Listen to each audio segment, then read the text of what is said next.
to deny the revitalize because he knew his side laners wouldn't be able to start participating until a little later in the game. Just give a quick shout out to the whole back-end team for this API. First of all, it's great. It's adorable to see James Pang's the Suyo portrait just moving around the map and just leaving trails here and there. But also gives you a very good idea of where majority of these fights happen, right? It's all around choke points where it makes it pretty convenient for Lazy Esports to get the setup and follow up with it. But of course, a lot of it was also set up by the fact that they were isolating targets from Blacklist International and forcing them to respond. Either way, Lazy Esports played the entire draft the way that it was intended to, and Blacklist, they struggled to find a way and they just couldn't solve it at the end. I think it's also interesting to see that despite an early game dominance, we never really saw James Punks go into the enemy jungle, right? A lot of it, the action was just happening on their half of the map. And they knew that Blacklist would try to run into them because of the way that Joy operates as a hero. It makes it very easy for James Punks to play a slower game from the backline and only initiate once Pakabet and Chokeskirt have opened up the fight for him, right? And not invading is smart as well because we already mentioned Suyo has a bit of a hard time 1v1ing Joy anyway, so there's no reason to try and force that out. You don't need to split yourselves up into a bad position when the enemy team can already do it for you, and Lazy Esports just seem to be in a very clean state right now. Yeah, it really does feel that way, but of course for Blacklist International they have time to make adjustments, as they prep for game number 2 to see if Lazy Esports can carry this momentum. So far, I think we only saw like two heroes that has received a bit of that QOL buff coming into this. One of my personal favorites that I probably would only see if a Malaysian team is playing is that carry, right? Like they have buffed the speed of a light wheels, it now travels significantly faster, but does it solve the problem that she has, which is she needs time and she's short range? Well, actually, as someone who has tried out a bit of carry ever since the update, I genuinely feel like she is very oppressive, right? Because the speed of the light wheel is one thing. It allows you to deny a little bit of pathing, it allows you to start stacking up on people a lot more easily, and it's actually genuinely a reliable form of poke now. But I think the big win is in that extra damage built into her ultimate, right? It means that she doesn't actually need to rely on having those items before she starts hitting really, really hard. So I want to see a little bit more of that, but let's see what happens because we're going into the draft for game number 2, and immediately we see the Joy first pick locked in by Blacklist on the blue side. Yeah, so really prioritizing the pick for MP the King, but also they don't want to let it go over to Lazy Esports, which right now is on the red side. They also ban out the Tusin, but that means that they will get their hands on the Suyo and the Harif, so not much has really changed in the opening sequence of the drafts for both teams. Really going for that Godspeed Shizo right now. I mean, why not, right? Harif is just a very solid goal laner in general, and even heroes that previously would have laned well against him, like the Bruno, have already been nerfed. So it just ups Harif's general popularity and priority during the drafting phase. Granger, though, still going to be very, very solid overall. I think anyone who's been playing pubs in Mlbb recently has been seeing just the influx of Granger gameplay everywhere because people have finally been able to figure out how powerful he is. They're gonna go ahead and grab that Phobius as well just to have that extra front line, and that is going to be the first phase of Blacklist's draft. But I do like the adjustment with this Phobius. It was banned out by Lazy Esports. It was banned out by Blacklist themselves, I believe, in game 1. In that second phase, but now they have a decent answer to the Harif and the Suyo, considering that his passive actually just follows you until the ends of the earth, so there's really no escaping it.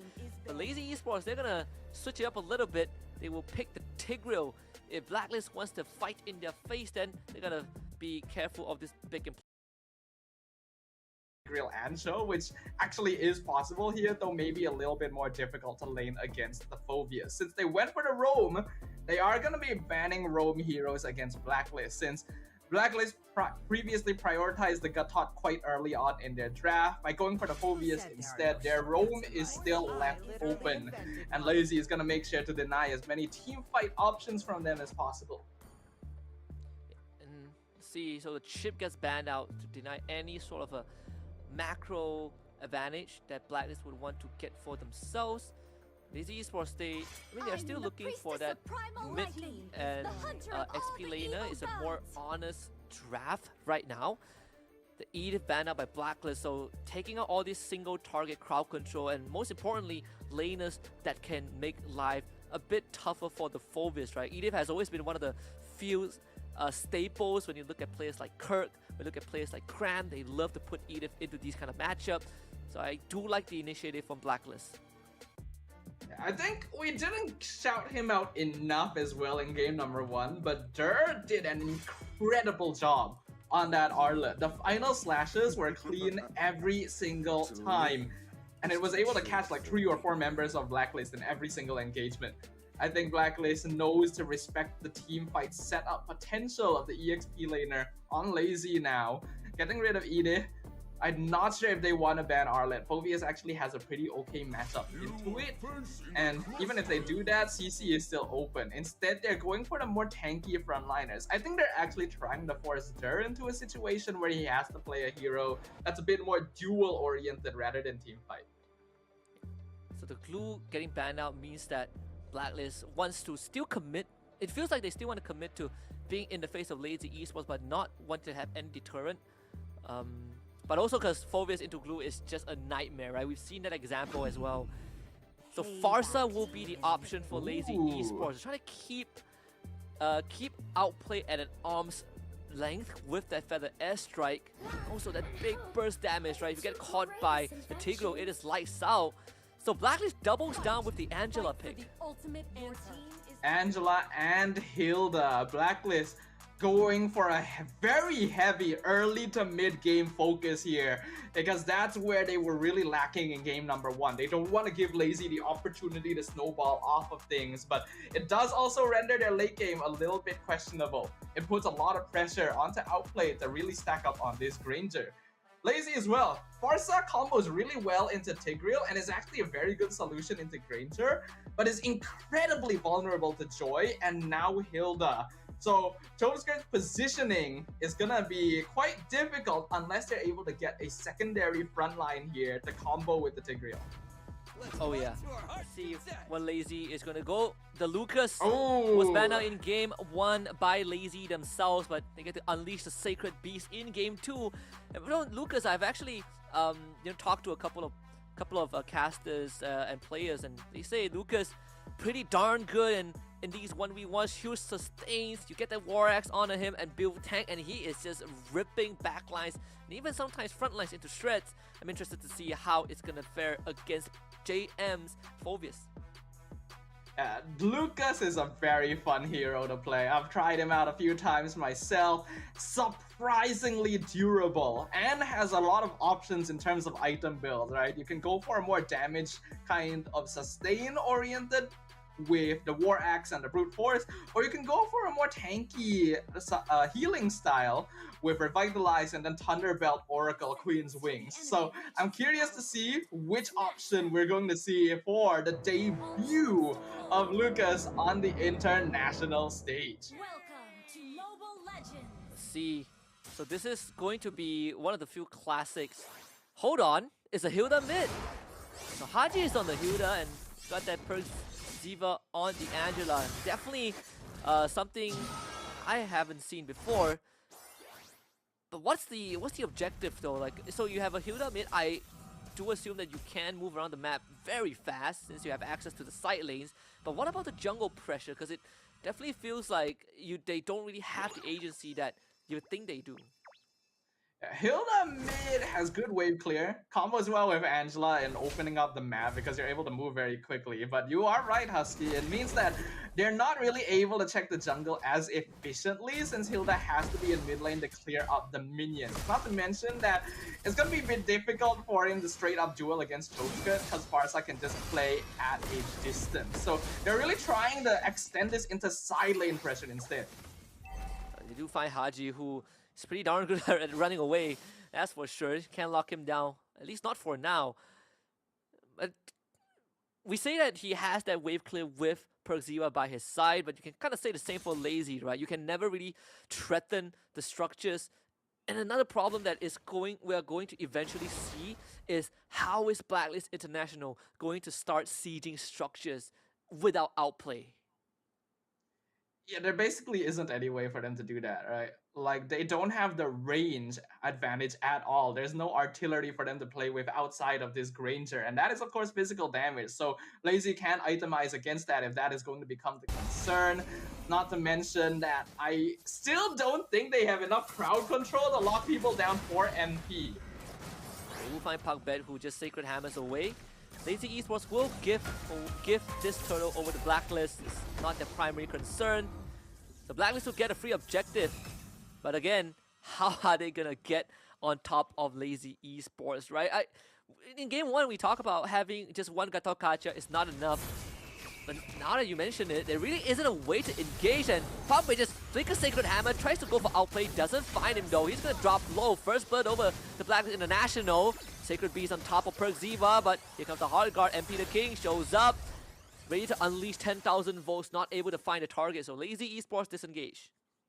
Yeah, I think that was a bit unwise from Lazy, because Puckbet is not level 4. If he had Implosion, that would have changed things completely, though Outplay did still have Purify, so it's hard to say to what extent. But Lazy do still have to be somewhat respectful here. This is Angela, Hilda, Joy. Their early game is actually pretty scary, and you don't quite have enough burst damage to really take them down until Chokeskirt has like that first or second item. So they don't really need to force themselves to make things happen. I think that's why they didn't go for the turtle, but then they... Oh, hold on.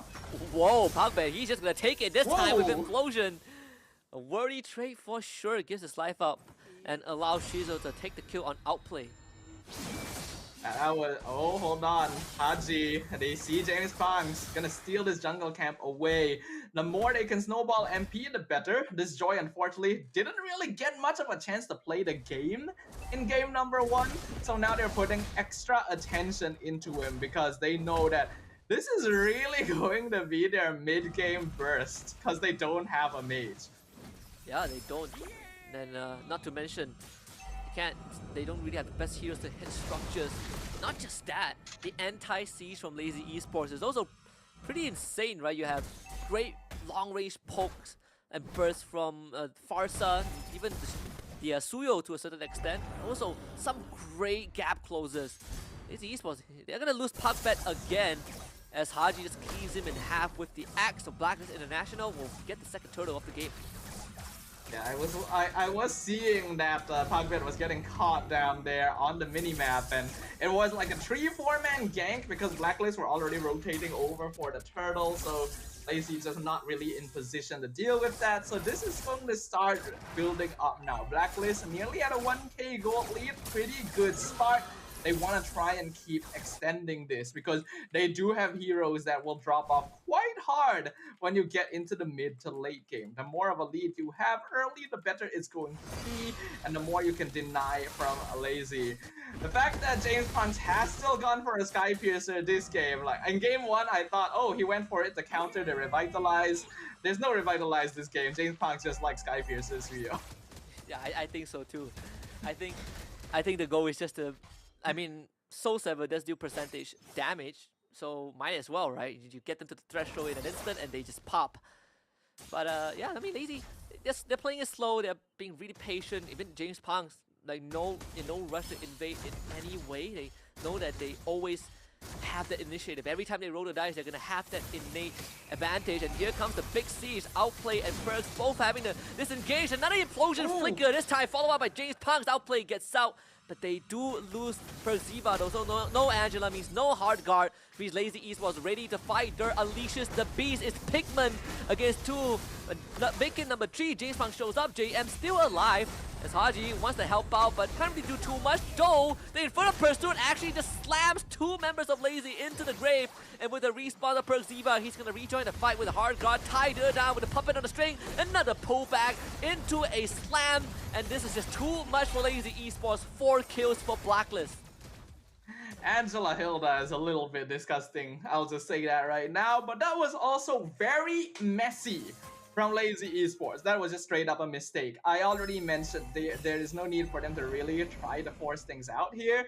I think Outplayed did an incredible job of opening up the bushes in his lane, right? The fact that Chokeskirt was already below health HP before the fight even started made it difficult for Lazy Esports to engage, and they still tried to force it, even committing Zaman Force for Zizo to jump behind the tier 1. And after all that, they're just out of position, right? You have Haji on Hilda, you have JM on Phobius. These are really good dive heroes that are good at punishing you for overextending. And that's exactly what Lazy Esports did. There's no reason for them to force situations like that. And now the gold lead is firmly in favor of Blacklist. It is now 4K, 7 minutes in, a 7 kill score to 2. Things are looking grim. Yeah, Lazy Esports essentially lost a 4v5. And that's also under the pretenses of them taking out an Angela, forcing, trying to get this turret. Will eventually get it for sure, as we have a fresh minion wave coming in. Lazy Esports will trade the bottom tier 1. But this is probably one of the largest gold lead we've had in this series for either team. Close to a 4K for Blacklist, with the Lord 50 seconds away from spawning. This is actually a little bit of a reversal from game 1, right? In game number 1, Blacklist had to be more careful with their resources, while Lazy would want to force cooldowns out from them. It's the other way around here. Lazy is a lot more burst-based, right? They need to wait for implosion timings, Feathered Airstrike timings, Zaman Force timings. Heck, even Lucas needs to wait for Unleash the Beast to be available. So they cannot be the ones forcing things to happen, especially if they're not able to guarantee a quick and easy kill and escape. In that previous fight, I don't really even feel like they were properly checking information of the map before they committed to the tower dive, and because of that, they got caught out by Haji, right? So they cannot do that. In game 1, I praised them for being willing to be so aggressive even when the situation didn't look that good. In this game, they cannot do that. Just straight up. They have to be more disciplined. Otherwise, Blacklist is gonna keep doing what they've been doing. Yeah, you can definitely sense that the sheer determination, right? Like, when you have a team just running under tier 1, taking aggro just for a play to happen. Now this is important for Lazy Esports, but I don't think they can even have a chance. So hovering around the area, actually resetting the lore a little bit, as MP tries to go for the backline. Mlbb will have to commit the implosion into a Feather Airstrike. Mlbb flickers away. Dur hits the backline with Unleash the Beast and controls all of them with the flash combo, allowing Shizo to just dash in and out, but gets pulled back by JM mid-dash. So Shizo finds a double kill in the process. And Blacklist International now has to clean things up, and unfortunately, Wings by Wings will run out. MP the King takes down the Farsa. Lazy Esports loses 4. Alright, I will just give a very practical piece of advice to Lazy Esports now. Bait the Heart Guard. That's all you gotta do. Make it look like you're gonna start a fight, wait for the Heart Guard comes out, back off, and then re-engage. Because you are just not killing anyone with this Angela, right? It doesn't matter if it's MP, it doesn't matter if it's Haji. You saw how little damage that Feathered Airstrike was doing. It is not something that Lazy Esports can handle right now, and Blacklist is fully aware of it. Not to mention that Lazy is still falling into the same pattern. They are using their cooldowns too quickly. They are overcommitting. And that, well, you're playing against a Joy, right? The first thing in every game you want to see as a Joy player is your opponent to overcommit resources. That, and also JM is having the time of his life. Having Shizo dash in front of him with the Chrono Dash and empowered by the Zaman Force, he is just refreshing his passive every few seconds. I mean, JM, he is... I think he's virtually unkillable right now. I would argue little bit! He would even go for an Oracle if he wants to, but Lazy should be able to firmly deal with this Lord with the amount of damage that they have. Feather Airstrike, a couple of bursts from Shizo should do the job. Holy Crystal now just got purchased. Shizo will start hurting for sure. The siege continues though, and Blacklist now, JM in the backline with the Vengeance and takes out James Punk. Punk is also out of position, but Shizo, he himself gets rid of both Haji and Outplay, and JM is in no man's land. He will also be punished by the Lucas. Lazy keeps that base intact. That is what Lazy has been waiting for. They've been waiting for an opening, and finally Blacklist makes a mistake. I feel like the name of this series is just whoever overcommits first, right? Because in this case, it was Blacklist who decided, hey, I'm going to split up my team and dive between your inhibitor and let you dismantle my backline while leaving my front line completely stranded after the fight is done, you know? Like, there needs to be just a little bit more forward thinking here. These teams have leads. That means they can play aggressive, yes, but it doesn't mean they need to. So I'll take a step back. Blacklist still has the advantage. 3K is still nothing to scoff at. They already have taken out all the external towers for Lazy. Just don't do that again. Simple as that. That, and also, Lazy has some crazy backline dives with Shizo and Dur. Like, yes. Sometimes people underestimate how much of a distance you cover with the flash stab. That's a single man implosion into a Sacred Hammer. They really want to take down JM, but he survives to all of that using Vengeance, so Punkman is dead. But Dur once more with the flash combo keeps them under control, but it's not enough. Shizo gets blown up by MP as it lets them taste the electric chair. And James Punks tries to survive the Sky Piercer. Does not proc. Triple kill for MP the King, and Lazy Esports loses 4 of their members. I feel like I'm just seeing the same thing over and over again. I mean, you know what? Committing the full combo on JM, not a bad idea if you're able to kill him, but they were just a little bit short. So in this case, I don't really blame Lazy. If they actually killed the Phobius, that would have been a very different fight. And they were very close to doing so. They just didn't realize the numbers, and there's no way you're gonna be able to count that in the middle of the fight. Shizo actually was popping off like crazy in that fight. Like, his positioning was great around the Zaman Force, but MP with Angela is just a bit too much, you know? Like, there's a reason why the Angela pick is considered a bit of a cheese hero at times, alright? So it shows that the teams are actually fighting fairly evenly. They just need to be a little bit smarter about it rather than just throwing cooldowns the instant that they see someone. Yeah, not to mention that JM didn't even receive the hard guard. He just pressed Vengeance. Yes. Despite all that, like, that's all he needs. Dur got like a maxed out flash combo on 3 guys of Blacklist, and still MP left that fight with full health. Yeah. So the thing about Lucas is that he really doesn't do that much damage. He's more of a sustained DPS fighter, right? So he's able to be very annoying the longer the fight goes, but in terms of burst damage, he really doesn't do that much, even though his animations look like they would. So Blacklist International, they're very bulky, still very durable, and still a lot of damage because James Punks didn't know what hit him there. Lord gonna finally be cleared up, but so will the remaining inhibitors for Lazy Esports. James Punks was so far away from home. I wonder what the... I know I saw him in the bottom end. I thought he just wanted to deal with the wave. It's completely out of position. So this should be all inhibitors down for Lazy. They need to wait 15 more seconds for James Punks. No feather airstrike as of this point. Pugman needs the implosion of his life to even try to keep the game alive. So all inhibitors finally destroyed. That's a big goal advantage over the Blacklist. I think a 7,000 lead, the biggest we've seen in the series so far. I think Blacklist just has a lot of freedom now that they have a 6k gold lead, right? They can make mistakes and still not really be punished too hard for it, and a lot of that is because of JM. This Phobius pick early on in the draft, a massive move to because like there's just not enough burst. You would think that Farsa would have enough, but because they were left behind early on, they're not really able to dispatch him easily, which means that the fight is split in half every single time.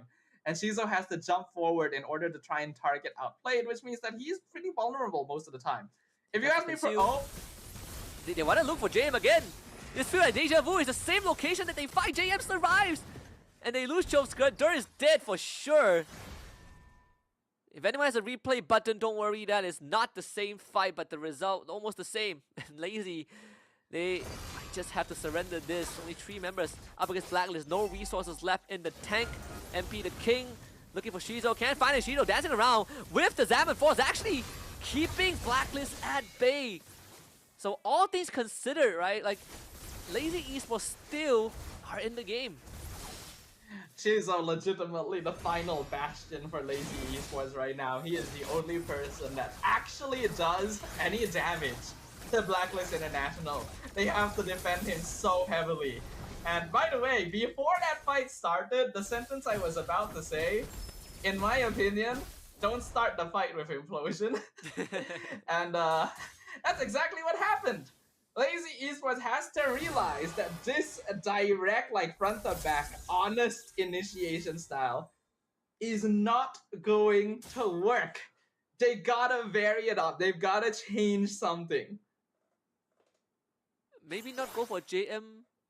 Not that there's any other viable target that's in range. That like, I don't know. Because JM is just an unbreakable wall right now. Don't start the fight with Implosion. I would say try to like save the Implosion for the middle of the initiation when Blacklist gets a bit comfortable. Maybe let Dur be the one to start the fight, even if it's a bit less efficient. Who knows if they have the time to make that adaptation, because Blacklist is pushing in. And they gotta use everything to deal with this siege. MP makes a full ring around the Rosie, not finding any kills though. So Lazy, well, still keeps the game alive. Somehow this game is going into the ultra late game stage. But 18 minutes in, 3 Lords have been slain, and yet Blacklist haven't found the end just yet. Lazy Esports literally just hanging on by a thread. So one of the potentially biggest weaknesses of Blacklist's comp is that their ability to take towers is pretty bad. Like, their siege is not bad because, you know, Def Sonata just does a lot of damage from afar, but Granger, as a skill spam type marksman, is actually not that good at taking down towers very quickly.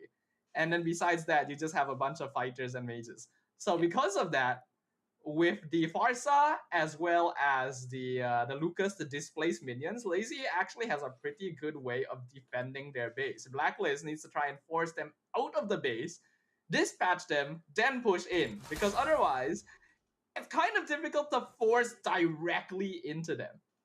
And that's something that we sort of established at the start as well, right? Like, we have eventually will come to the point where Blacklist will find it hard to take down structures. Not to mention that your only structure destroyer, the only demolisher, also needs to be careful of all the ways that Lazy can kind of blow him up. Wishing Lantern for Chove Skirt, extra bit of damage against the big front lines, big beefy members of Blacklist. Another dance to wait for the Lord to come back up in just a little bit. Lord number 4. The thing is, Lazy, just because they don't have inhibitors, will maybe have to continue playing this, you know, tower defense game. Although JM Pigman is starting to lose a lot of health to defend the airstrike. That Wishing Lantern actually a very important. Oh, the Winter Crown! What a Winter Crown dodge! So the Implosion is now gone. Lazy Esports, they were still able to keep Blacklist at bay, but JM is getting healed back up. No Implosion means no means of engage for Lazy Esports. So this Lord is in control by Blacklist. If JM isn't the MVP after this, I don't know what to say. So that is, of course, if Blacklist wins, because it's actually not impossible for Lazy to turn this around still. Choveskirt actually has damage now, finally, 20 minutes into the game. He's had a hard time. We see the Feathered Airstrike come out. Oh, wants to look for outplay, commits the flicker for it, doesn't find it. But there's another problem, right? That wave is shoving in topside. Choveskirt forced to go back and deal with it. We even see fleeting time for Pugbat. Not sure if you can even put that to good use. Blacklist assumes control of the Lord again, and this time they know for a fact that someone from Lazy will not be there. Gonna try and see if they can push this. Pugbat is in the back line. Blacklist still resetting the Lord. Oh no! Not oh no, Pugbat! He missed the full combo! And that's the sign for Blacklist to again take the fight to Lazy, and here comes the hard guard and MP. Pugbat comes back with immortality. Dur just gets low now, trying to go for outplay. And this is just too much from the side of Blacklist, unless Shizo can somehow keep it alive. But if you are Blacklist International, you really don't care about the kills. Although they will still end up losing Haji. Lazy Esports trades 2 in return, but here comes MP the King. It's either James Pang or Shizo. Shizo will try to fight. 1-2 tap. Flickers over the wall. Goes for Perziba, but still goes down thanks to Outplay, who keeps his support alive. And now the hard guard comes back up online. It's on the MP. James Pang and Choska, the only member to try to keep it alive. A good stun. Oh my god, oh my god. He's out of bounds. Still sniped out by Outplay. And at the end, the Blacklist International slugs it out and finds the equalizer. It's 1-1. Oh, so many close calls. So much hard work. But still, not quite enough. Blacklist International finally able to find the closing they needed. Lazy Esports definitely not an opponent to be underestimated. But Blacklist showing that they still got what it takes as well. Good adaptations in the draft, really powerful micro mechanics here. Those winter crowns in the late game and the positioning, always keeping an eye on Pakbet, making sure that Lazy could never force the aggression they wanted.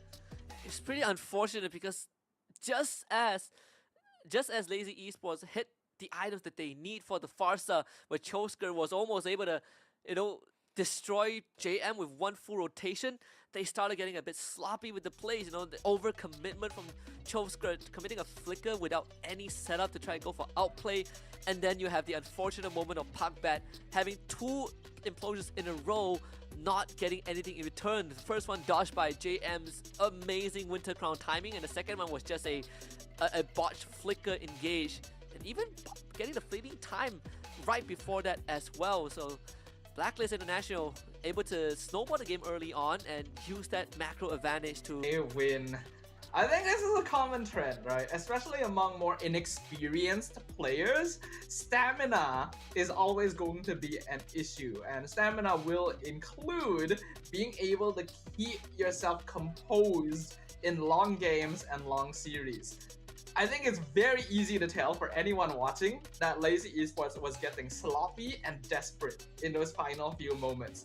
The implosions being wasted left and right, the feathered airstrike being used like very early on without proper setup to just see. So they actually held out the game long enough to scale back up. But the messy gameplay that we saw from them in those final few minutes is what ultimately cost them the potential victory. Absolutely. Go shout out to MP for being the MVP of this game. I believe he ended the game deathless, like 7-0. But for me, one of the honorable mentions that I need to kind of give a shout out to, definitely Shizo got on this Harif, right? He could have been the reason that Lazy wins and makes a comeback because he was playing out of his mind. But sadly, the support system just was not there for him. Yeah, I actually feel really bad for Shizo this game because every single fight, this Harif was playing his heart out.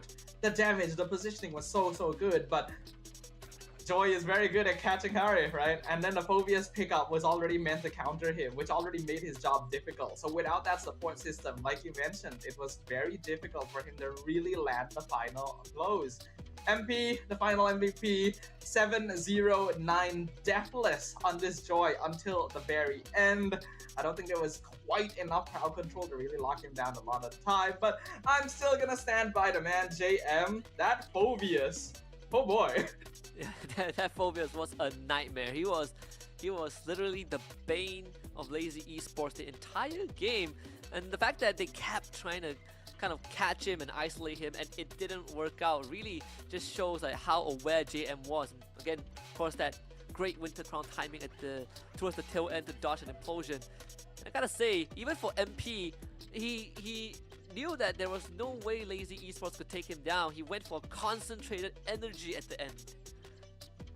I mean, why not, right? You're looking at your enemy team. There are genuinely heroes that could be scary to you, right? Especially that Tigreal. But Pakman was just using the implosion to start every fight, and sometimes not even landing. The moment all of those cooldowns are gone, Joy just has downs until they know where MP is. Lazy Esports did not do that.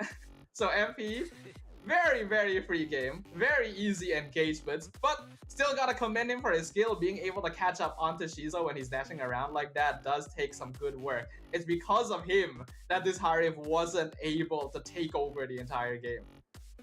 Man, look at JM, like this entire fight, he literally just sandbagged everyone from Yep. Lazy Esports. It's like, what do you do against these phobias, right? Every single fight in that late game, it was just a repeated occurrence. Outplay had that Sky Piercer, so it was pretty straightforward if he wants to start finishing off members of the Blacklist. Again, like you mentioned, Sadafa, the Winter Crown timing is also bought crucial time for Blacklist. There was a moment that could have turned it around, but Shizu was all on his own. I still feel so bad. And this last engagement as well, right? Just back off, just heal. As long as one of you survives, there's still a chance. But well, at that point, I can't even really blame them. A clean victory by Blacklist International. Still taking longer than I feel like it should have. But hey, a victory is a victory, and because of that, they can remain in contention for that direct ticket to the Challenge Finals.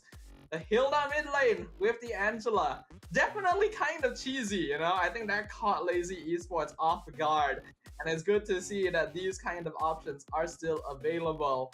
And shows that Lazy Esports gotta keep their minds a bit more open for what their opponents have in store for them. Oh yeah, 100%. I think, you know, with the Hilda mid kind of now being in the spotlight, I in the back of my mind, I feel like there's a team that might consider playing that Hilda mid somewhere down the road.